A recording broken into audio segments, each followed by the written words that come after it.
All right, Western Conference playoff picture. Things just get juicier and juicier as the days go by, Schneids. Yeah, they do. I mean, we sit here and we look at this, and I love the position of some of these. Look at first in the Central, the Winnipeg Jets. First in the Pacific, Vancouver Canucks. When you go over to the East, are we going to show the East right here? Because you can go argue some. We're keeping the West. Hottest team in hockey. We got, the hottest teams in hockey. Edmonton Oilers, the hottest team in hockey with 10 wins in a row. I mean, they're a team that I would not want to play right now come playoff time. And that got us kind of thinking about the state of, the Stanley Cup potentially coming back to Canada. We talk about this every year, I feel like. And, it's been a while. It's been a while. What, you guys were the last team, and we realized that the Canadians in the COVID year, the bubble, technically, were the last Canadian team. Yeah, technically. Montreal. A little bit of circumstances there. We'll let that one. Yeah, Vancouver, 2011. We lost the finals in Game 7. That was, and before that, Ottawa, I think, in 07. But there hasn't been a lot of Canadian teams even in the Cup finals that have a chance to win it. So. But right now, when we're looking at that, especially when you're looking out west, I mean, the hottest team in Edmonton, that's a team you don't want to see. No. Vancouver's been a juggernaut all season long, what they've been doing. Winnipeg might be, for me, the most complete team. And that's not even talking about in the East. Toronto. Toronto's got a lot of weapons that can do some damage in the playoffs. So I don't know where you at. Do you have which team do you believe in the most? We're going Canada team power rankings right now. Yeah, let's do it. I'm gonna say Winnipeg right now. Okay. Might be a questionable take with all the firepower and talent on those other teams, but I think they're built to win in the playoffs. I think they have the goaltending, they got the defense, they got the depth scoring. They're a team that I don't think anybody wants to play. I mean, I think Vancouver and Toronto and Edmonton are probably more talented. And Edmonton, I think, could make some noise there at the end. It's going to be tough, though. Playing this well for this long, you hope they don't burn out by the end of the season because they're already in playoff mode. Edmonton a little bit. But I like Winnipeg right now. I like the way they're playing. I like what's going on up there. Winnipeg's, I was going to say they've got the best goalie, but then you got Thatcher Demko. You can't forget about him. He's been incredible. So you got two power goaltenders there. But I'm kind of with you on Winnipeg because I just think that they defend a certain way. Edmonton's not far off for me. Edmonton's a team that defends better. I think people give them credit for. But I don't know if I'm, right now, same thing. I would probably say the Winnipeg Jets. But I feel like we need a little bit of help in this situation just to kind of, give us some numbers so we can really get a good handle on, is this Stanley Cup going to Canada? So we're going to phone a friend. Let's do it. Let's do it. Let's dial him up. I'm not going to tell you guys who it is, even though he's been a frequent visitor on this phone a friend, because he's the smartest guy I know. Hopefully he picks up. Suspense is killing me. Hello?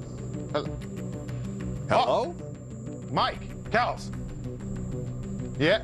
Why are you calling me, man? You scared the hell out of us, man. What are you doing? I'm just hiding over here in the dark.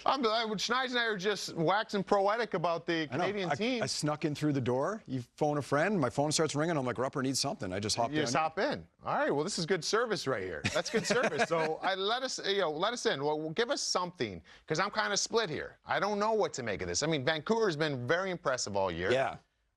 Edmonton's on that tear. Winnipeg's probably the biggest surprising team. I don't think we've seen the best from the Leafs yet. No. Give us something. You guys both say Winnipeg? Winnipeg. Yeah. Give us a reason. Why do you think Winnipeg would be a good choice? I do think it's the choice. It'd be my choice, too. So we're 3 for 3 on that one. Look, they win with defense and goaltending.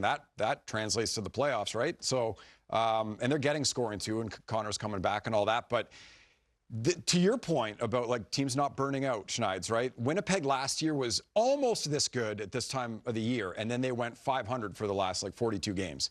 And then playoffs, they win the first game against Vegas. I picked them to beat Vegas. I'm like, because of a lot of the same reasons we're seeing this year. I was doing my victory lap after one game, and then they didn't win another one against them. And so, can they do it for another, 40-ish games? We'll see. But man, if the playoffs started tomorrow and Winnipeg's playing like this, why would anyone want to play them? And I don't care about maybe you don't have the best or second or third best player in the NHL. Their defensive game is so strong, and then you got Hellebuck. That'd be my pick out of the Canadian teams, yeah. What would be, I think if we did the power rankings, because we've all agreed on what we would deem number one, right? And I'm not sure everybody's on the same page. All of those teams, the team I would least want to see, clearly, is Winnipeg. So who would be that second team for you that's got kind of the other underlying factors to make them a contender? Well, I think this is where you can kind of flip a bit of a coin, although I'll lean a little bit more towards Edmonton over Vancouver, which would be my second pick. Edmonton, again, they're playing unbelievable. They've won 10 games in a row. I love that Louis was on here talking about we got to give this team some love for their defensive game and how much better that's got. Certainly since Knobloch came in and the job they're doing in that area, they've been better at getting out of their own zone. You take a look at the splits from when that coaching change happened.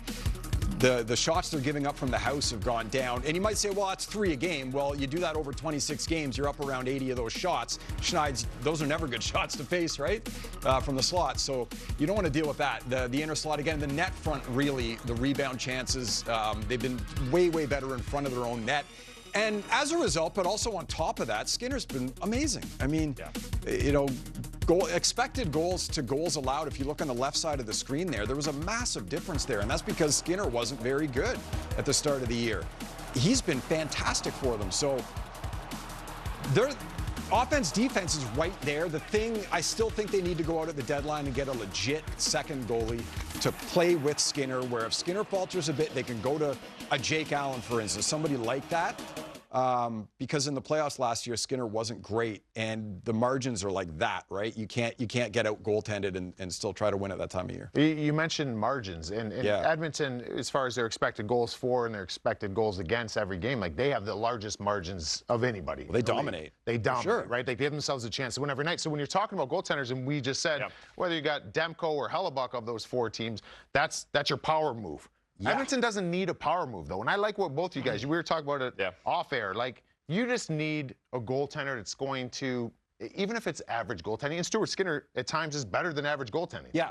Well, and that's great, right? Like the best example I think you could possibly give recently is Colorado a couple years ago. Darcy Kemper in the clinching game was awesome. He really did have to be awesome, and he was. But overall in the playoffs, it's all right. He was good enough. And Francouz stepped in for a stretch and won as the backup. And they were good enough. Yeah. And Colorado, like criminally underrated defensively how good they were because they have all that firepower too. But that's all they needed. That's all Edmonton needs. They just need it consistently. You can't have those 4 or 5 games in the playoffs where you're not getting it because then you're done, right? Yeah, we talked about before the show how this team reminds me of that Colorado team, just high flying, good, solid, right? but just they control play. Right. All you just over need the goalie to make the right saves at the right time, and don't need him to steal games necessarily. Maybe one here and there. Yeah. But like you said, you said Jake Allen, a James Reimer, a Vamelka from a goalie that might be available to be like a 1B to the Skinner in case he does falter. But I think you're bang on with that. And we haven't really even talked about this team yet that's playing tonight. But what's your take on Toronto? I mean, they have the name power, they have the star power, they had all the predictions before the season, they can do every season. What have you seen in their struggles, or why aren't they considered in the top tier of the Canadian teams right now? Like, we're talking about cup contenders. I really do look at Winnipeg as a legitimate cup contender, and I think Edmonton is there, and Vancouver can be there. Toronto, I've got just a cut below because I think they have fatal flaws in their roster, the makeup of their team. Like right now, they don't have a starting goalie. They got Martin Jones and Samsonov. You're hoping to find something. This is just the last 3 games, just to show you the offensive struggles they've had relative to their season averages. Like they're not getting those shots from the inner slot that they usually get. Their cycle chances are down ×2. Like they're score so much from whipping the puck around in the O-zone and rotating everyone around, and they got so many talented players. They do that really well. The last 3 games, like John Tavares, you got demoted down a line, and I think it shows you how important he is to that team when he's going because Willie feeds off him, and Nylander's having a great year. But you look at the Leafs as a whole, and we're comparing them to like who's the real cup contenders in the league. Goaltending, Wall was great when he's there, but he's not there right now. They're kind of thin on the blue line. Their 4th line has been a major problem all year. And again, like you guys know, you get into the playoffs, the 4th line matters, right? Exposed, yeah. The starting goalie certainly matters, but so does the other option if that guy's not. Like, there's a lot of those things where I think you can poke more holes in Toronto than some of the other teams. Well, we're running out of time because you took about 5 minutes to pick up your phone when we called. But thank you for coming on. I appreciate it. But get real quick. What about Vancouver? Legit? Not legit? It's still out there? We don't know? At some point, bucking some averages has to just be what they are, and we're halfway through the year. I don't know if they can keep scoring at the rate they have been, but they're still doing it. So I'm not going to say – I know a lot of other people are saying, oh, Vancouver, maybe it's not real. It's pretty real at this point. We're halfway through the year. Hey, all I know is Canada's in a good spot right now. They got some – It's been a while up north. Let's go.